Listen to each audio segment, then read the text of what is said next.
야, 내 웹툰이 지금 실시간 검색어야. 손상연이 연기하는 이지화는 놀란 얼굴로 휴대폰 화면을 흔들어 보였는데요.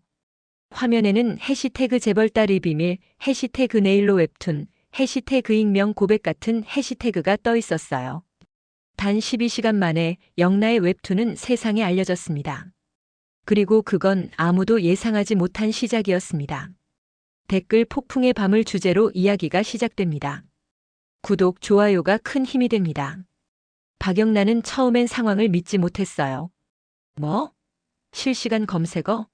그게 무슨 말이야? 그녀는 이지환이 장난이라도 치는 줄 알았는데요.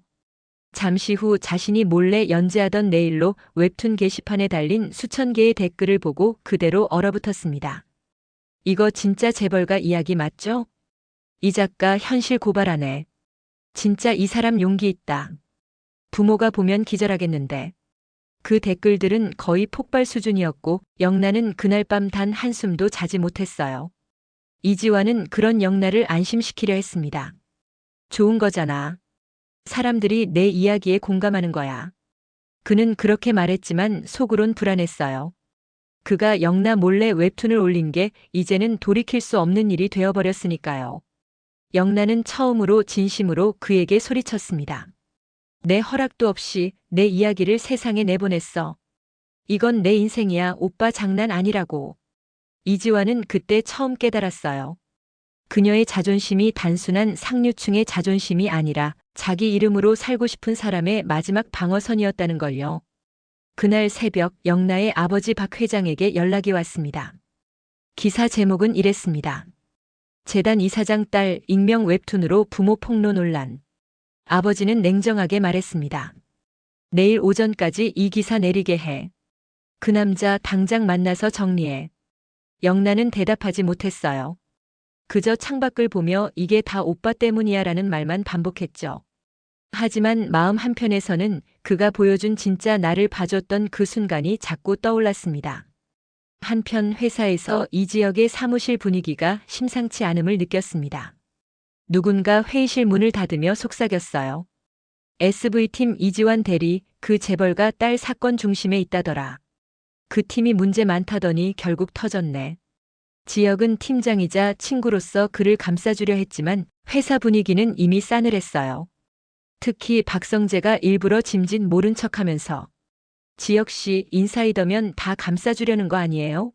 라며 은근히 자극하는 말까지 했습니다. 지역은 침착하게 대답했지만 그 눈빛 속엔 이건 단순한 일 아니구나 하는 긴장감이 스쳤습니다. 다음 날 오전 지은호는 카페 문을 닫은 채 영나에게 전화를 걸었어요. 지금 기자들 카페 앞에 있어. 너 괜찮아?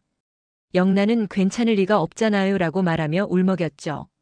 지은호는 예전의 자신을 떠올렸습니다. 나도 누군가의 눈치 보며 살았었지. 그래서 그녀는 조용히 결심했어요. 이번엔 내가 도와줄 차례다. 그녀는 자신의 SNS에 글을 올렸습니다. 누군가의 이야기에는 용기가 담겨 있습니다. 그 용기를 조롱하지 말아주세요. 그 글은 순식간에 퍼져나갔고 네일로 웹툰은 진짜 이야기로 불리며 여론이 바뀌기 시작했습니다. 하지만 그 평화는 오래가지 않았습니다. 익명의 계정 하나가 새로운 폭로를 올렸거든요. 그 웹툰 실제로는 남자 작가가 대신 올렸답니다. 댓글들은 순식간에 방향을 바꿨어요. 역시 재벌딸이 직접 그렸을 리 없지. 돈으로 대필시킨 거 아냐? 그 남자 노이즈 마케팅 아니야? 이지환은 모든 댓글을 다 읽을 수밖에 없었습니다. 그가 영나를 지켜주려 했던 일은 이제 그녀를 더 깊은 상처로 몰아넣고 있었죠. 저녁 무렵 영나는 회사 건물 앞에 나타난 기자들에 둘러싸였어요. 플래시가 번쩍이고 수십 개의 마이크가 향했습니다. 영나 씨, 대필 논란 사실입니까? 남자친구가 대신 올린 건가요? 그 남자와의 관계는 어떻게 됩니까? 그때 누군가 그들 사이를 뚫고 들어왔습니다. 이지환이었죠. 그는 마이크를 밀어내며 말했습니다. 그 웹툰 제가 올렸습니다.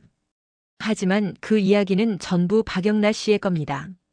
그녀는 단 한 장면도 거짓으로 그리지 않았습니다. 그 한마디로 현장은 정적에 휩싸였고 영나는 처음으로 그를 똑바로 바라봤습니다. 그의 얼굴엔 후회와 결심이 동시에 비쳐 있었어요. 그날 밤 두 사람은 한적한 작업실에서 마주 앉았습니다. 영란은 말없이 커피잔을 만지작거리다 조용히 물었어요. 왜 그렇게까지 했어요? 이지환은 잠시 망설이다가 답했습니다. 넌 내 그림을 너무 무서워하잖아. 사람들이 널 오해해도 난 내 진짜를 보여주고 싶었어. 영란은 웃으면서도 눈물이 고였습니다. 그 진짜 때문에 내 세상이 무너졌는데요. 그래도 그게 널 살릴 거야. 그 말이 이상하게 따뜻했어요. 영란은 울면서도 고개를 끄덕였죠. 하지만 드라마는 거기서 멈추지 않았습니다. 다음 날 새벽 내일로 웹툰 게시판에 또 다른 글이 올라왔거든요. 그림체 분석 결과 이 작가가 어릴 적 병원에서 재활치료 중 남긴 낙서와 유사합니다. 즉, 그녀는 과거 기억을 잃은 뒤에도 같은 그림을 그리고 있었습니다. 댓글창은 다시 폭발했고 기억상실, 비밀, 유전병 같은 단어들이 떠돌기 시작했어요. 그리고 놀랍게도 그 글을 쓴 IP는 AP건축 본사 내부로 추적되었습니다. 이지혁은 사무실 CCTV를 확인하던 중 그 사실을 알게 됩니다. 이건 누가 일부러 흘린 거야. 그의 표정이 굳었습니다. 누군가 내부에서 이 사건을 조작하고 있었던 거죠.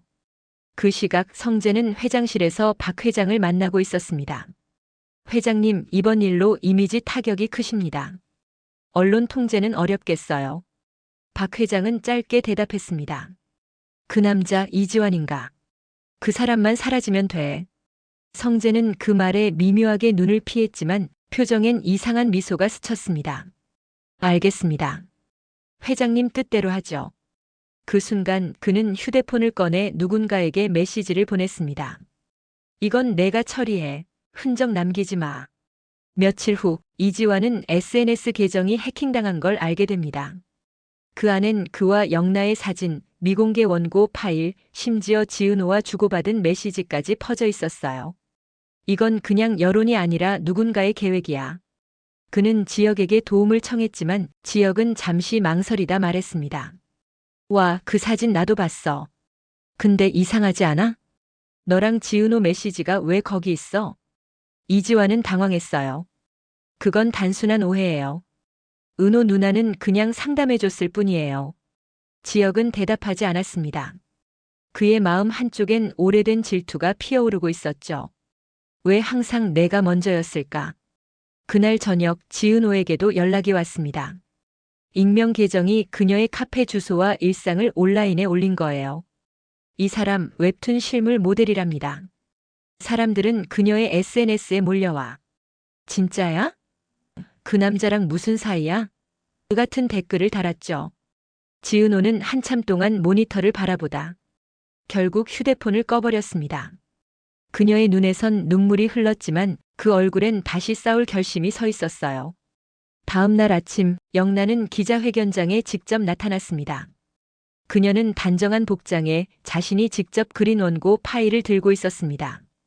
이건 제가 그린 겁니다. 그림 한 줄, 글 한 문장, 전부 제 손으로 만든 거예요. 그리고 저를 믿어준 한 남자가 있었습니다. 그 순간 문이 열리며 이지환이 들어왔어요. 두 사람은 서로를 향해 미소 지었죠. 이제 그만 숨을게요.